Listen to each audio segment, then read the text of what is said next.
Assalamualaikum warahmatullahi wabarakatuh. Nama saya Ajeng Fadila Putri dengan NPM 22120111357. Di sini saya akan menjawab pertanyaan soal UAS oleh mata kuliah Hukum Islam dengan dosen Ibu Ajawati Rahmiria, SHM HCRBC.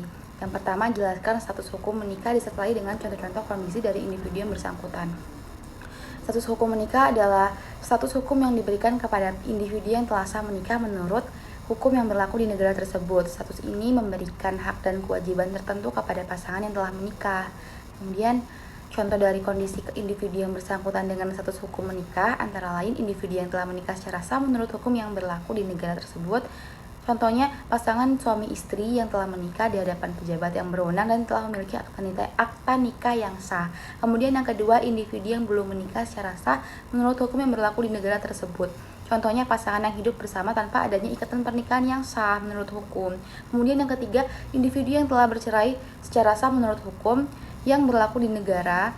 Contohnya, pasangan yang telah bercerai secara sah dan telah memiliki putusan pengadilan yang mengatur hak dan kewajiban masing-masing pasangan setelah bercerai. Kemudian yang keempat, individu yang telah menjadi janda atau duda karena pasangannya meninggal dunia. Contohnya, pasangan yang telah kehilangan pasangannya meninggal dunia dan telah memiliki akta kematian yang sah. Yang kedua, sebutkan dan jelaskan cara-cara memperoleh hak milik menurut hukum Islam.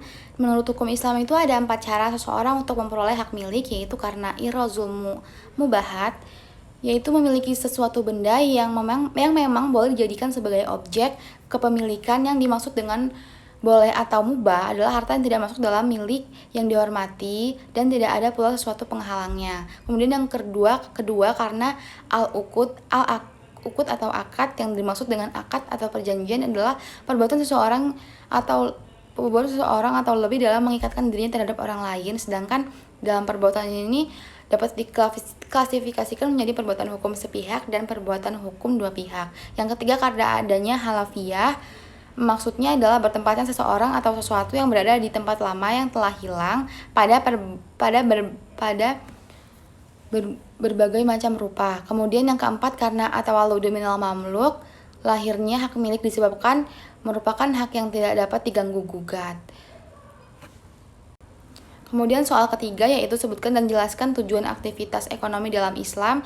Tujuan melakukan aktivitas ekonomi yang dibenarkan dalam pandangan Islam itu agar kita bisa memenuhi kebutuhan hidup baik pribadi maupun kebutuhan hidup keluarga bagi yang sudah berkeluarga. Selain itu Islam juga sudah menganjurkan kepada umatnya untuk memikirkan kehidupan yang juga akan mendatang. Misalnya sebagian uangnya ditabungkan.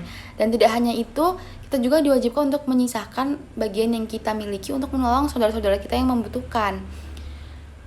Karena setiap harta yang kita miliki itu terdapat juga milik orang lain di dalamnya. Kemudian yang keempat, jelaskan yang Anda ketahui tentang hukum perikatan Islam. Hukum perikatan Islam adalah bagian dari hukum Islam yang mengatur tentang perjanjian atau kesepakatan antara dua pihak atau lebih yang dilakukan dengan memenuhi syarat-syarat tertentu. Dasar hukumnya itu Al-Quran dan Hadis. Perikatan dalam hukum Islam dikenal dengan istilah iltizam atau akadun.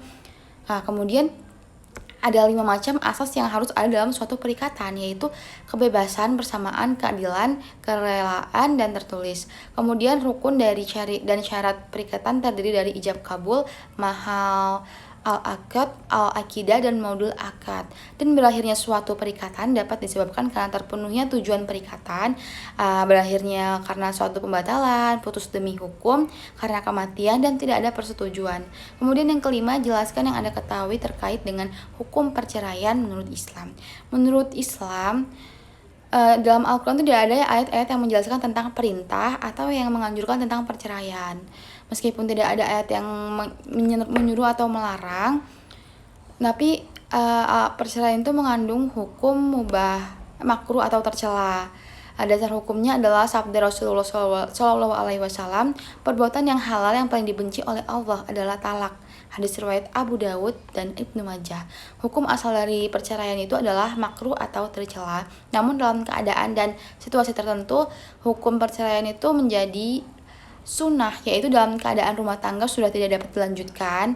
Nah, yang kedua, mubah atau boleh jika dilakukan bila memang perlu terjadi perceraian dan tidak ada pihak-pihak yang dirugikan. Kemudian yang ketiga, wajib atau mesti dilakukan, yaitu jika talak dijatuhkan oleh pihak yang pihak penengah, nah atau hakim. Kemudian yang keempat, haram, yaitu perceraian dilakukan dengan tanpa alasan sedangkan istri dalam keadaan haid atau suci yang dalam masa itu telah digauli. Demikianlah jawaban dari saya. Wassalamualaikum warahmatullahi wabarakatuh.